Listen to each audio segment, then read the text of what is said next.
Hey, this is Anney. And Samantha. And welcome to Stuff Mom Never Told You, a production of iHeartRadio.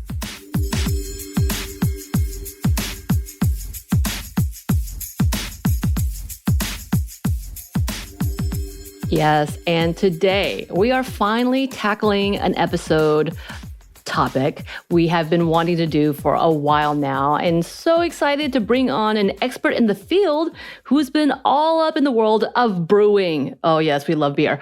And she's been there for a long time. Welcome, Jen. Thank you. Thank you both for having me. I'm super excited to be here. I've listened to this podcast since way back in the day, so this is like kind of surreal to actually be on it. That's so awesome. You're OG listener. I love it. Yes. Yes, we're very excited to have you. I know. I've been talking about this for so long. I'm like, Anney, I've got the perfect person to talk about beer because we love beer. We have our happy hour. We featured a beer that we'll talk about soon that you helped create. And I'm like, oh my gosh, this is going to be awesome. But before we get all into that, will you introduce yourself for our listeners? Yes, definitely so. So I am Jen Blair, and I jokingly, not jokingly, describe myself as being all beer all the time.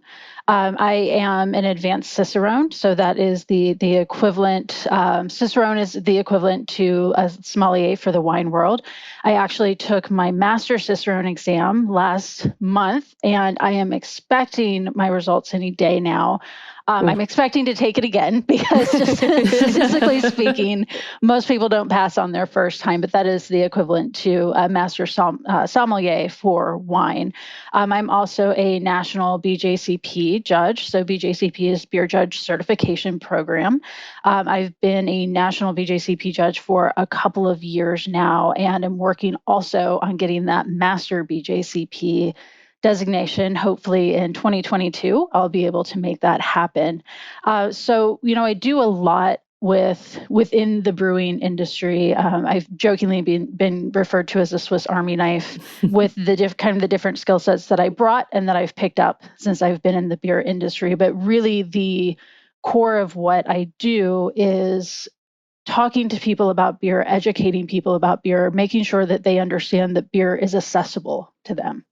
Yes, I love that. And we got to sit together for a little while, not too long ago, to talk about, the vast amount of experience that you've had in the beer world. And just your history is amazing. And that you've really pursued it to where you've gotten to is amazing. Because we don't see many women who even feel like they can't get to this point and get to the point that you're at and really strive to do this in such a really male-dominated field. But we'll get into that in a minute. And it makes me miss beer a lot, being in the industry. And all I did was serve and kind of learn very little about the beer, started studying for the Cicerone. And I was like, oh my God, what is this? Because we had like textbook on textbook. I'm like, we need to talk about the hops and the barley. I'm like, what? Just a whole lot of things. Right. I feel like, it's definitely like you need to go to school for this. And that's kind of the way you're doing it.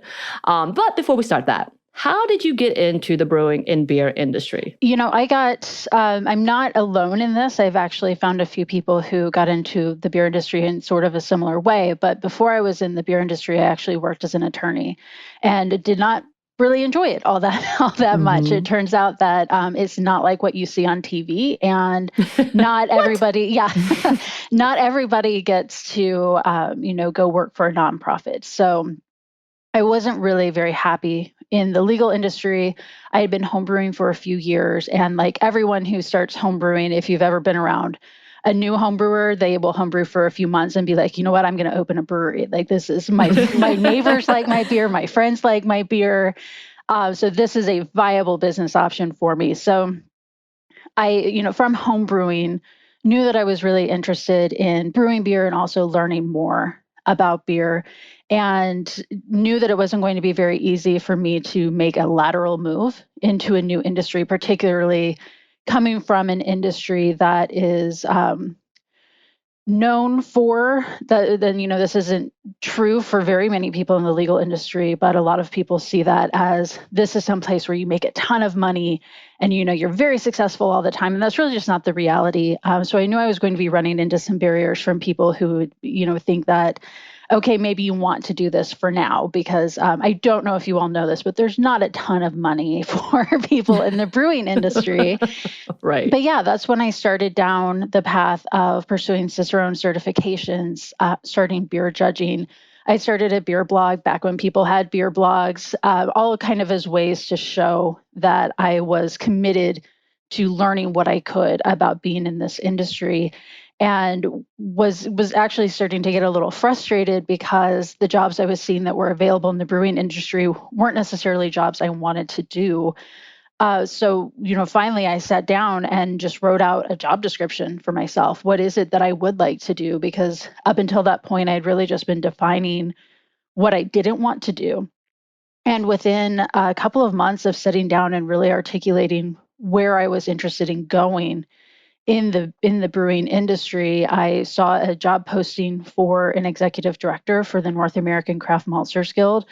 I thought that there was no way that I would get hired for it. I almost didn't apply, and I did apply, and I did get hired. Yeah. And Yeah. yes, so I joined that as, on the supply side as the first executive director of the Craft Maltsters Guild. And from there, really just continued to pursue beer sensory, beer education, starting to do more trainings. Consumers really want to learn about beer, and it's incredibly interesting. No matter what no matter where your interests lie, there is something you can learn in beer history that's going to deepen your knowledge of whatever your field is that you're interested in. So from there, I moved into working in breweries in more of an educator role. And now I am building a few different projects in terms of continuing to make beer accessible to everyone. I love that. And yeah, I think your key point of making it accessible, that's one of the big things that we do talk a lot about who is it made for, who is it geared towards, and how is the ads going, and who actually is a part of this industry.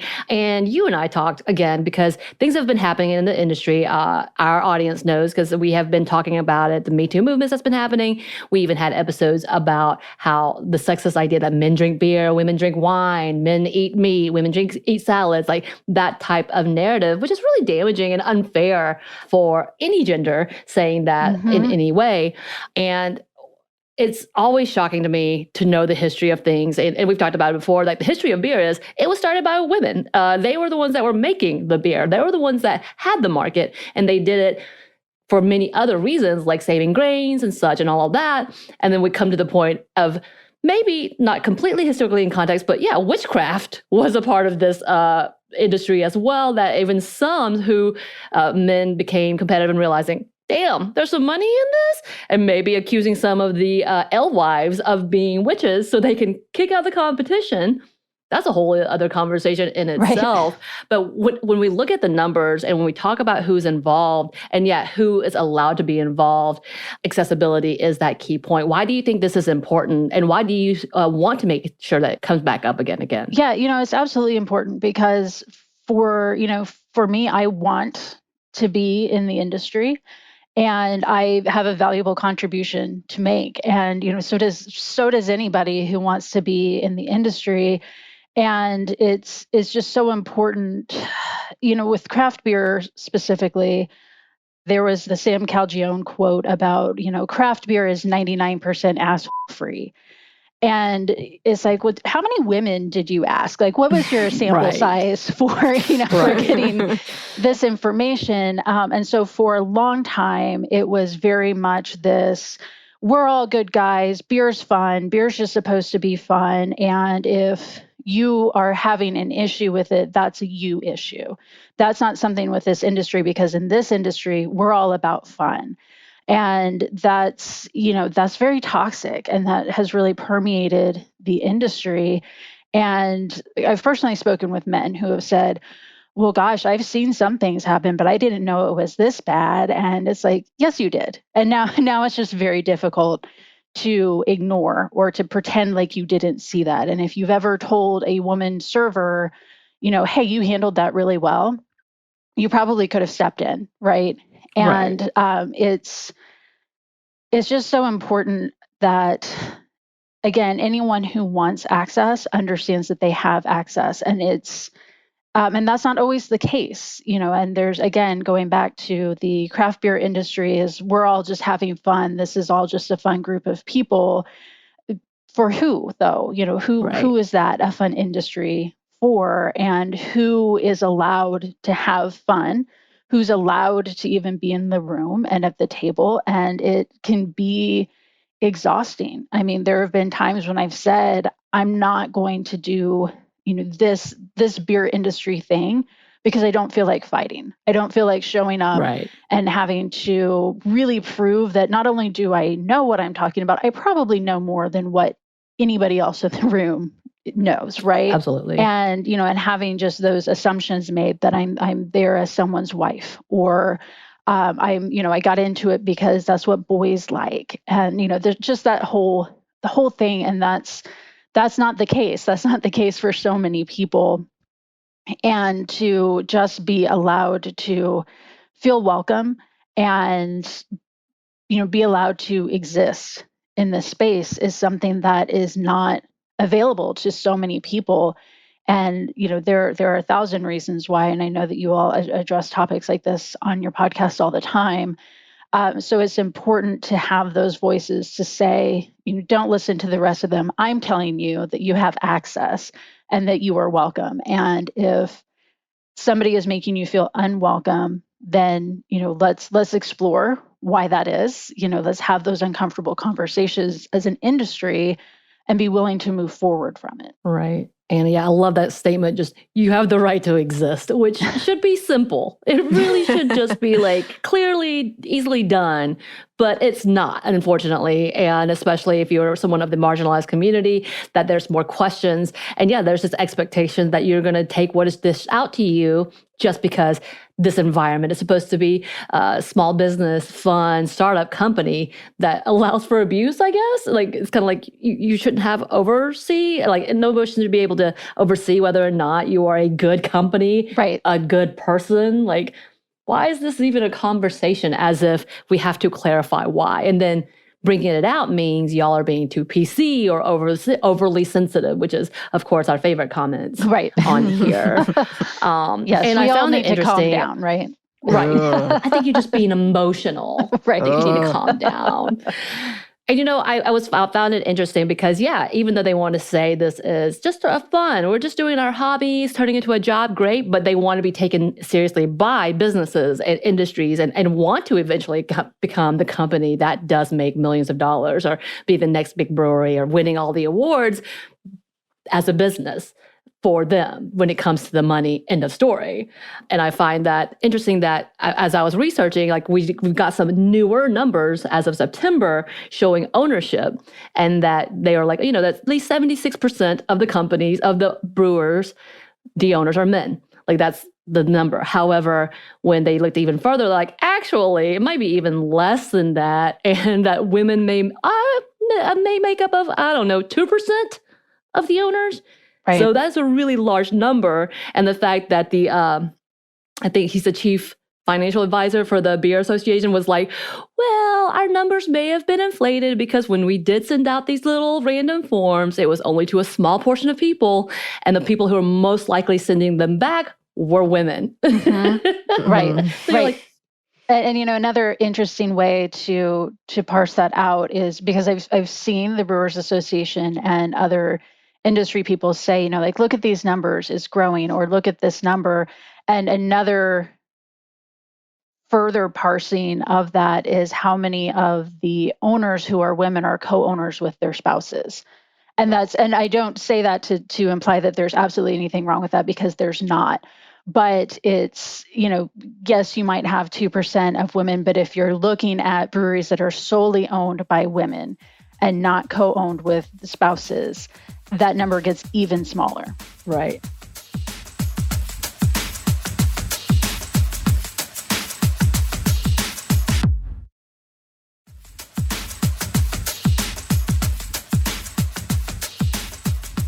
We have been trying to feature as many beers as we could that are female-owned, women owned, or at least like partially owned or involved with. Like, you have a female brewer, you have a woman brewer, wonderful, let's bring her beer. And you're like trying to find that, and it's really hard. It is. That doesn't include talking about trying to get it, like different states getting those beers, because that's impossible in itself. But even still, trying to find those names, it's kind of like, wow, because we may have gotten some information 1 month, 2 months later, they're not there. Like, that happened to us so many times because that environment was so toxic. They couldn't last there. They weren't allowed to exist there. And so they were pushed out, essentially. And I was like, damn it, what is wrong with this industry? Like, what is happening? And what can we do? What is happening? Jen, tell me, what is happening?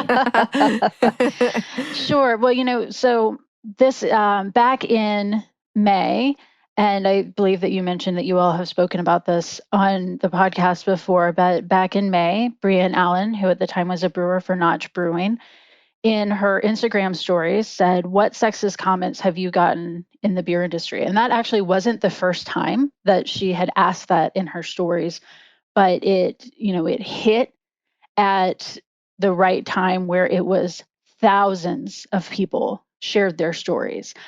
I was one of them. I ended up leaving my job because it was something that had been building up, over the course of the year and a half that I had been there. That finally, like reading through all the other stories, there were things that I already knew. I was called terse for asking for equal pay during an employee evaluation.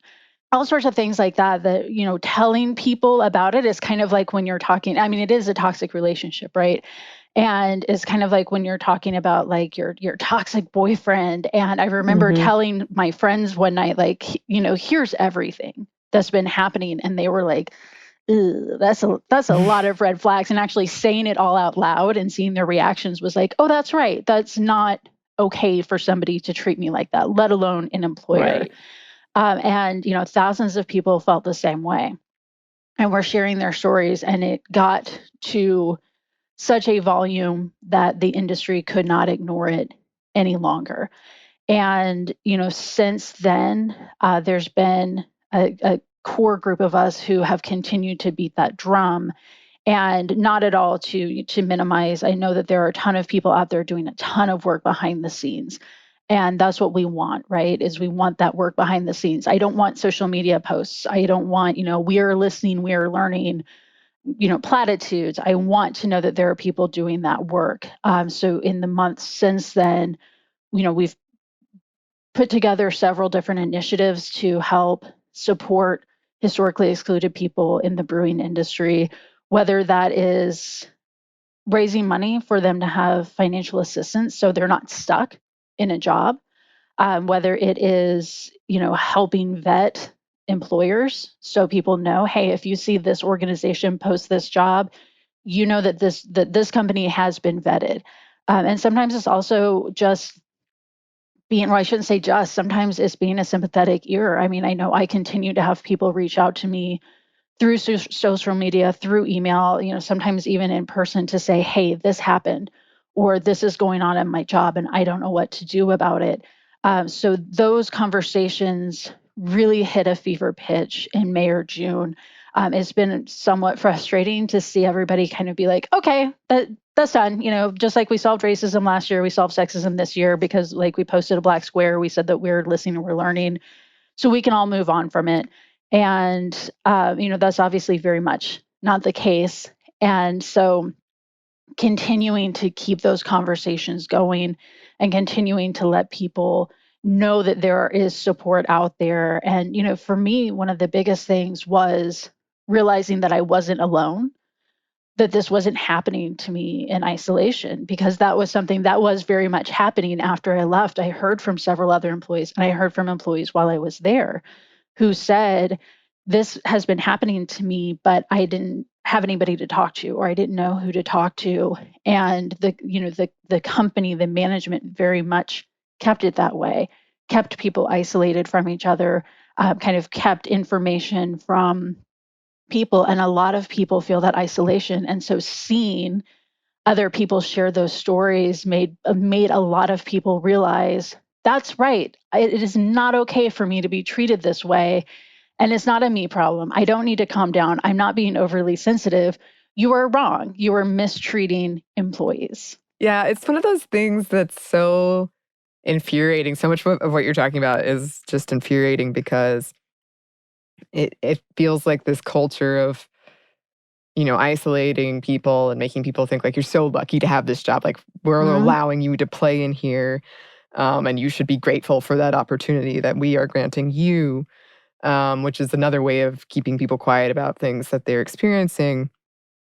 And then having people talk, like speak up about it, which is great. And, finding that out you're not alone is great. But it's also frustrating too, because I feel like so many of us women are like, it's almost like, yeah. And guys are like, what? Um, yeah. Can't just go into a hotel room at a conference with alcohol. I'm sorry, I can't. Right. Which is ridiculous that there are all these things people have to take into consideration and that it's keeping people either out of the business or pushing them out once they finally get in. I know so many incredibly talented, incredibly qualified women who have said, okay, you know what? You don't want me here. I won't be here anymore. And, in all honesty, in the past few months, I have definitely reached that point myself a few times to be like, okay, if my presence is so bad for everyone, if me Right. speaking up makes it so uncomfortable for everyone else, then maybe I'll just leave. And then it's like, no, you leave. I'm right. You leave or you do better. Right. Right. Right. Like, I will remain here. You're the problem, not me. Right. You're not going to make the problem go away just because I leave necessarily. Like, this is an internal problem that needs to be addressed. And I feel like maybe because I have been in the industry a little longer, and once upon a time anyway, that there's some like a cyclical thing where an incident will happen, we'll kind of listen and then move on. Like, how do you think that perhaps, of course, this was a whole bigger thing, that it actually got national attention from so many, but why do you think we keep getting into these traps of like, kind of like, as you were talking to me about the Black Lives Matter, like this is so great and important, and all these brewers are like, yeah, we got the black square, we got a beer for you, but it was literally just talk. Like, how do we keep getting into these messes? Not we. I kind of already know the answer, but and how do we get out of it? Yeah, I don't know. I don't have a succinct answer. Well, again, I say I don't know. I do know. We need to continue to hold ourselves accountable, and we need to continue to commit to, sometimes being uncomfortable and sometimes messing up and learning from that discomfort, learning from those mistakes and moving forward. And that's people don't want to do that. And, as long as we're still at critical mass with the industry being dominated by primarily, middle-aged cishet white men, it doesn't affect them. It's the default. And I shouldn't put an entire blanket over saying like it doesn't affect them, because I'm sure it does on some level, but not to the degree that it affects other people. And that, it can't continue to fall on the shoulders of the people who are historically excluded to continue to push and to continue to say, please just treat me equally. I'm not even asking to be treated better.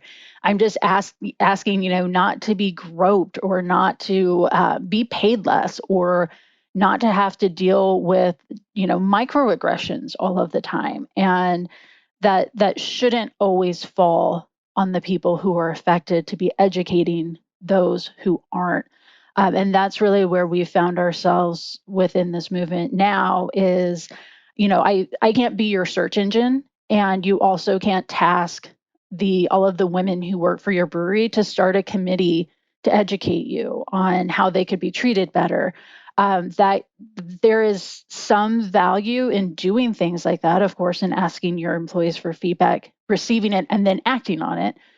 There can be a ton of value in that, but it's also just as valuable for leadership to be able to point to these are the steps we have taken. And those steps aren't commanding other employees to do additional work, probably for not additional pay and probably outside of the scope of what they were hired to do.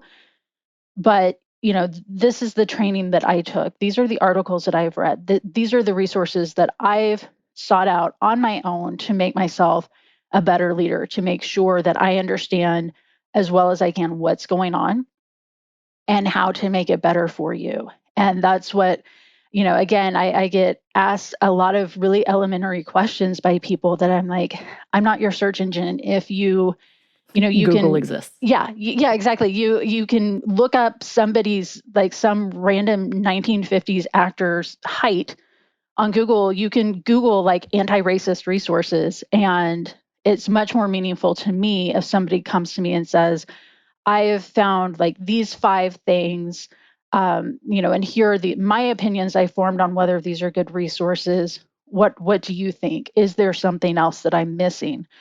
Because we don't know what we don't know, but yes, Google exists.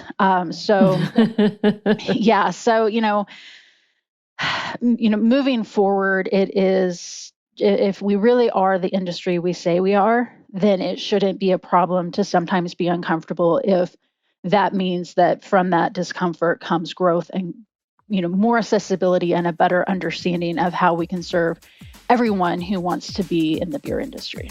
Yes.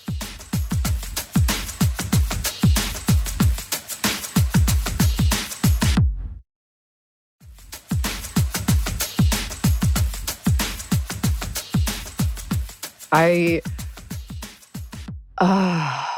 feel like so many things you're talking about can be like, we see it in all kinds of like, it's not Yes. just this one, right? And it's just like making me angrier and angrier. And like you said, Samantha, we have this history of kind of kicking women out of beer, of like making it and then even drinking it. And I remember for a while, and this was me very much internalizing stuff, but I've heard it from other friends. Like I thought, if I ordered a beer, it had to be a light beer or else people would think, oh, who knows what they would think, but like she's the lady down to get frisky or something, which is Right. ridiculous that we have these stereotypes about drinks, but we do. So it's just like so much to untangle. And then it's, I know I keep using the word frustrating, but it frustrates me that you've got so much talent, you've done so much stuff, and you've reached this point where you're like, I'm almost done with this, and it shouldn't be on you to like take on that emotional baggage, but unfortunately that's where we are. So I kind of want to ask you, when you made that list of like, this is what I want to do, what's your thing about brewing that was like, that you loved and that you really, really excited you? For me, I'm very much a lifelong learner. Like I always joke, if I could stay in school forever, I would. And beer really hits that for me. So, in addition to having come from the legal world, my undergraduate degree was in economics, and it's amazing how much beer has shaped history. It's shaped economics. It's funded wars. It has you know, been influenced by and has influenced tax codes. It reaches every facet. And for me, I'm at the spot now where I'm very much not a scientific person. So a lot of the biochemistry and the microbiology part of beer is, I can say the words, but I just don't really like. Right. I sort of understand it, but I'm like, I need somebody to teach me chemistry like I am a middle schooler, because that's the last time I was in a chemistry class. And so that's a new challenge for me now, is getting better at understanding really the science behind it. And that, the science part specifically is where it is super old dudes who have been doing it for 50 years. And that's fabulous. They have a wealth of information and they've done some really cool things, but it's hard to find, that technical information that's presented in a way that's designed to make it accessible to somebody from a non-technical background. So, that for me, just always being able to learn something really does it for me. And then I'm also huge into beer sensory and talking to people about beer flavor. And that is, again, another area, the last year or so, that I've been asking, who gets to decide? Who gets to decide what beer style guidelines look like? Who gets to decide the terminology, or who has historically decided the terminology we use to describe beer? It's a very small pool of people, and there's a very large pool of people out there who could contribute to making that sensory language more meaningful to more people. And that's another area of, with the public, again, empowering people. This is accessible to you. You are qualified to talk about what you're tasting. You're the most qualified person to talk about what you're tasting when you taste beer. And then also personally, I'm always developing my palate, and I'm always learning how to detect something new. And, again, Google exists. So like if I smell something and think this smells like perm solution, then I can go on Google and like look up what are compounds in perm solution and like work backwards from that.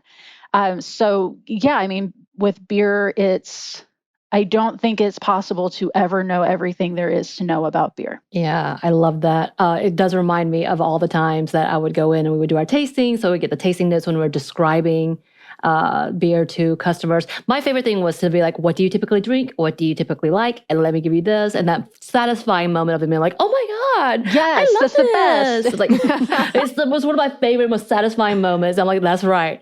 I know. And being able to turn people on to beers that they never had or didn't think they liked. And I love that. And like Anney was saying, it's such a gendered drink, which irritates me to no end. But the assumption that I didn't know what I was talking about, or people didn't want to talk to me because I was a girl, and trying to be like, no, this is the beer that you're talking. This is, and like, even though if they're fighting with me, they're like, no, that's not what I'm talking about. I'm like, dude, I work here. I know what beers are here. Right. I had those moments. And yeah, it was typically most times, dude. But within those times, like you talk about your love of the experience and then also talking about the fact that, yeah, you have had many a times being like, I'm done, I'm frustrated, it's not welcoming, but you continue to fight, which is what we love to see. And then again, you talked about the incident with Brienne Allen, which we were like, oh my God, I was reading through nonstop, like trying to catch up. And of course, like saying, this is familiar, this is not familiar. This brewery I'm not drinking from there again. I'm not drinking from here again. Who's actually making a stand, who's actually making a difference, and who's actually not. But there were so many like international level of stories that happened. And yeah, I did ended up reading your experience, but can you kind of go into your own experiences with movements like this and how it affects you and how you've been able to continue on? Yeah, I have a lot of times with this specifically, and I guess again feeding into that lifelong learner, I don't really want to learn about all the ways that I've been harassed or discriminated against. But right. there are things that I learn every day that help me say, okay, this is what happened to me. Now I have words to describe it. And this is also how I can talk to someone else about it, because for me, that is hugely important, that there is a lot of, people who don't truly understand power dynamics. Yeah, you might be the nicest guy. You might go out and drink with all of your employees and have a good time. You are still the CEO. There is still a line that is going to be difficult for people to cross, and is still going to be difficult for someone to come to talk to you about something that's happened to them.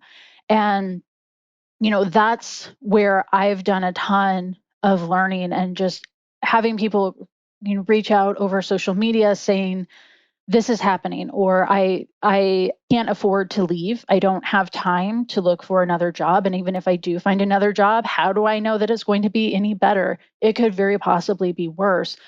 And figuring out, okay, what kinds of resources do you need right now? What is the most helpful? And that's really my experience within this movement has been kind of staying one lesson ahead of the students. But also being willing to say, I don't know. Let's figure it out together. Let's talk about, what is it? What really is just the crux of what's going on here, to help everyone verbalize what's happening, and then also make a plan for moving forward from it.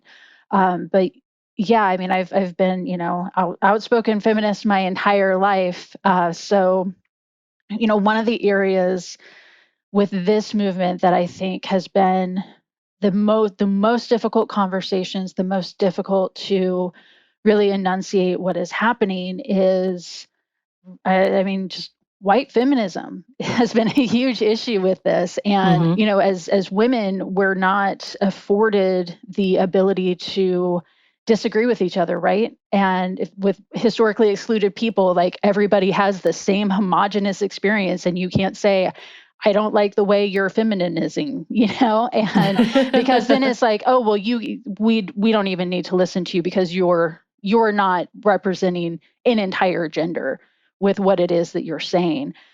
And I've seen such a lack of intersectionality with a lot of what's going on in the brewing industry, and particularly with, people who have been in the industry a while, who, will say, well, I won't go into like a ton of specifics about particular people, but that's happened a lot where I've had to say, hey, this isn't, we can't speak, and we, specifically, me, cishet, white woman, can't speak for all of the experiences that are happening in the beer industry.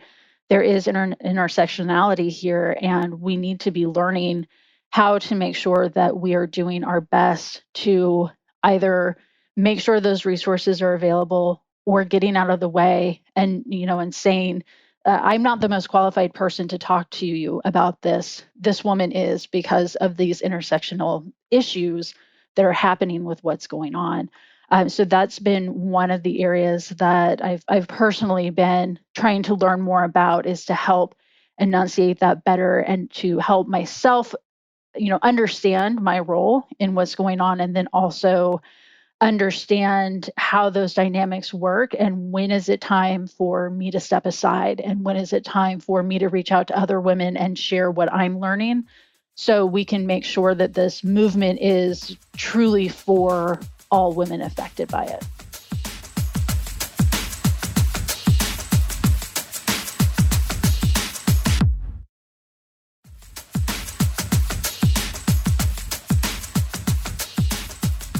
Out of curiosity, because you've been doing this for a while, have you seen changes for better or worse during your time in this industry? Yes and yes.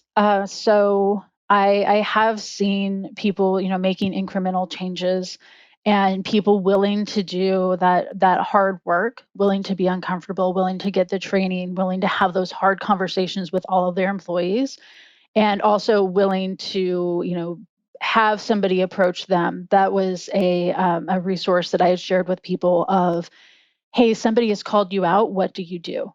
How do you react? And somebody has come to you with a problem. What is the proper way to listen to them and to empathize with them, and not say something like, that doesn't sound like them, where you think you're trying to be helpful, but somebody's like Mhm. re-traumatizing themselves to tell you what happened, and you just minimize it. And so they've learned a very important lesson, right? That they can't speak up, or they can't speak to you about it. And I've seen a lot of people being willing to have those conversations. I've seen a lot of breweries, willing to be more transparent about things like, here's our code of conduct. We have it posted on our website. You can read what we're doing to keep you safe, to keep our employees safe, to keep everyone safe. And this is also the resources that are available to you when you're in our tap room. I've seen not great things. I've heard people say like, "Oh, this blew over already." A week after I had left my former company, that was something that was being said, like, "Oh yeah, that blew over. We don't have to worry about that anymore." So I've seen a lot of that, and I've seen a lot of people who, and I'll try to be as fair as I can, but a lot of breweries who seemingly have decided that they don't need to care about it anymore, or there's some sort of cognitive dissonance. Say there's a festival that they want to attend with a very problematic brewery or person who's involved with it, and they really want to go, uh, but they also then have to answer questions from customers and from the industry on, I thought that this is where you stood, but now you're doing this, so we need you to reconcile that. And I say, trying to be fair, because again, social media doesn't tell the entire story, right? So it means more to me for a brewery, when I ask as a customer, what are you doing, for them to say, we did these 5 things. Or, you can go to our website and you can see this. These are our policies for our employees. Like, that transparency is so much more meaningful than, posting on social media saying that you're not going to the festival, or saying that you're not going to do this. Okay, great. That's something, but that doesn't tell me if you've learned anything from that experience Right. or how you're going to move forward from the experience. That's a lot. You are talking a lot about how we can support, individually, but because you're involved in a lot of different things, you've got your hands in so many things. What are some organizations that we should know about that could support and bring about change and or at least bring awareness for us to know what's going on in the industry? One of the causes that I'm involved in, and this is actually how Sam and I met, was with Brave Noise. And this is a collaboration within the beer industry for breweries to, show their support for historically excluded people. And the way that Brave Noise works is when you sign up, you actually submit a copy of your code of conduct and you receive the beer recipe, brew it when the beer is ready to go. You donate the proceeds to a nonprofit that helps support historically excluded people in the brewing industry somehow. That can look like whatever you would like it to look like. And then also on your beer can, you print the QR code that will people can scan and it will take them to your code of conduct. That is a great way for consumers specifically. Ask your favorite brewery if they're planning to brew Brave Noise. And if they're not, ask them why not. And I definitely don't mean that in a bullying way because I've talked to some breweries who are like, we schedule our beers out, like 6 months in advance or something. So there are Right. reasons why people might not be able to prioritize that, but it's still worth asking. I have a friend of mine who was doing that on her own, just started emailing breweries to say, and emailing as a consumer to say, hey, these two breweries in town brewed Brave Noise, and I really like your brewery. I really like your beer. Are you planning to brew it? And I think at least two of the breweries that she had emailed ended up saying, we had talked about it, and yes, now we will. So for consumers, ask them if they're planning to brew Brave Noise. If you're in a brewery, ask about their code of conduct. Ask, what do they have in place to help keep customers safe? Do they have training? There's things like safe bars training where breweries will get trained on how to do a good bystander intervention, what to look for, how to keep people safe, what to do if a situation escalates, how to de-escalate, all sorts of things. And there are a ton of breweries who are doing stuff like that. So ask because a lot of times if the consumer's the one asking, breweries want to give consumers what they want. That's why we have so many like fruited sours and like stouts with like Twinkies and like chewed up bubble gum in it and stuff. So breweries want to make their customers happy, right? Make sure that you're letting them know that this would make me very happy as a consumer. Other things to be aware of, we also have the Brave Voices Fund, which is a fund that we created to be able to help provide financial assistance for people who need to leave that job. Again, it was a huge privilege and continues to be a huge privilege for me that I'm part of a dual income household. So it was Mhm. not easy for me to leave my job, but we were going to be fine in the interim because I'm part of a dual income household. We can make it work.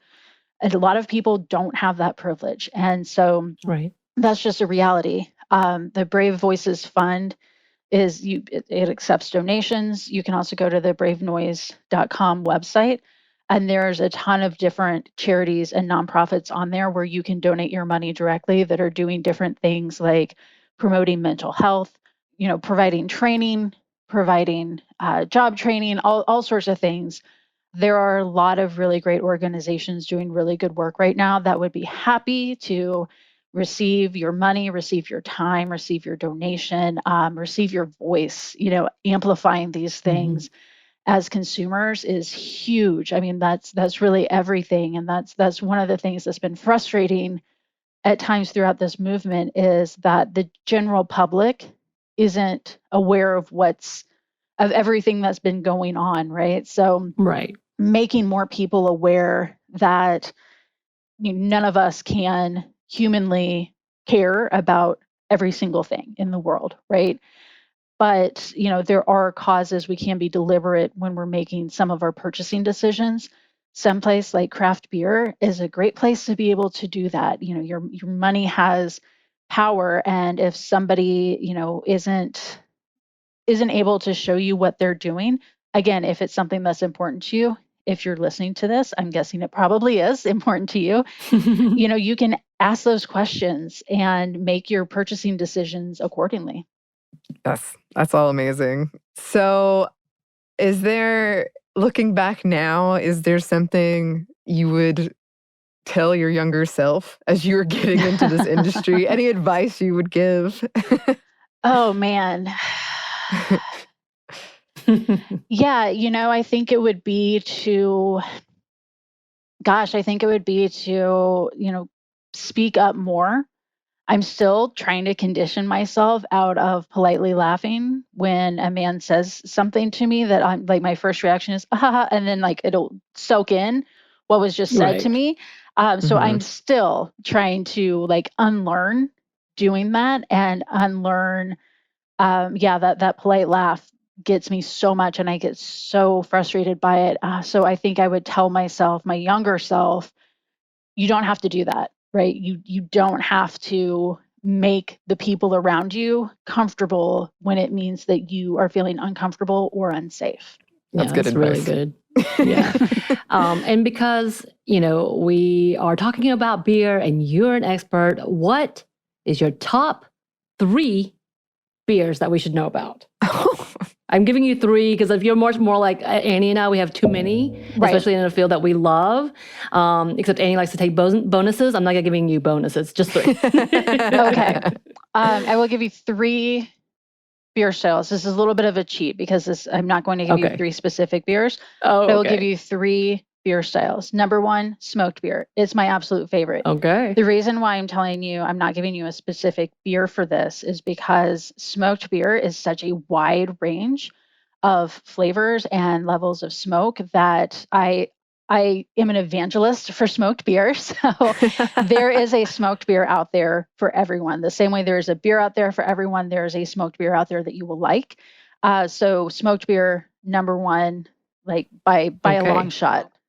Yes, everyone go find a smoked beer. And if you don't like the first one, keep trying because I guarantee you will find a good one. Number 2, I would have to say, really, this is tough because it's kind of like when you ask like a film person what their favorite movie is. It's like, well, it depends, I know. right? Yes. You found one way to cheat though, so Yes, let's see how you can join. My other one, I would say to seek out a really well-made mixed fermentation beer. So that's going to be something that's going to have some sour characteristics, some funky Brettanomyces characteristics. And I say well-made because there's a lot of like not super great ones out there, but there are a few places who do them really well. So I would search out one of those. And that style, that mixed fermentation, is going to be one that is really great if you are a wine drinker, particularly if you like natural wines. You're going to love a mixed fermentation beer. And then my last recommendation, this one is tough because in my mind, I'm thinking about all these different ones and I'm like, well, which one would be a good third place? But I will go with one of my favorites, which is a barley wine. If you can find a really nice barley wine. I'm partial to American barley wines. There's American and English barley wines. They're all amazing. They're all very, both styles have their pluses and minuses. My preference is for American barley wine. One of my very favorite, like top 5 beers of all time is Sierra Nevada Bigfoot. And that's a great one that is really easy to find. So I would recommend that one as well. Ooh. I love it. We're going to have some English barley wine drinkers be like, but. I know. I threw down I can't wait on that one. I'll be like, this is Jen's email. Yes. Don't come at us. Okay. Do you have any breweries that you would like to shout out or any of that group? I don't know why I said it like that. Yeah. I think I would shout out again. You can go to the Brave Noise website. And all of the breweries who are participating are listed on there. You can search by state. You can search by country. I would shout out every single brewery who has signed up to brew Brave Noise. Yes. Yes. And shout out to you for all of the work you are doing, Jen. Yes. All of it. That's so amazing. And thank you for being here for this fantastic conversation. Good luck on all of your all your tests you got coming up. Woo. Where can the good listeners find you? You can find me on social media. I'm under the Genfluence.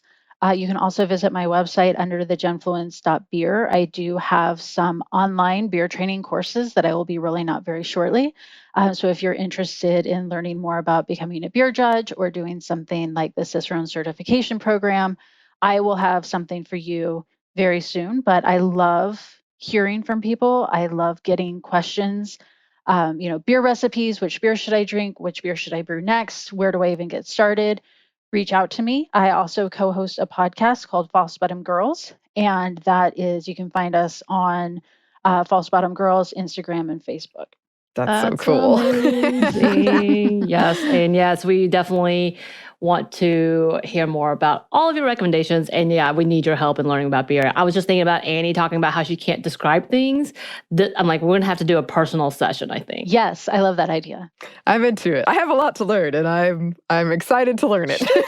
You're doing good, though. You do so well. I've improved.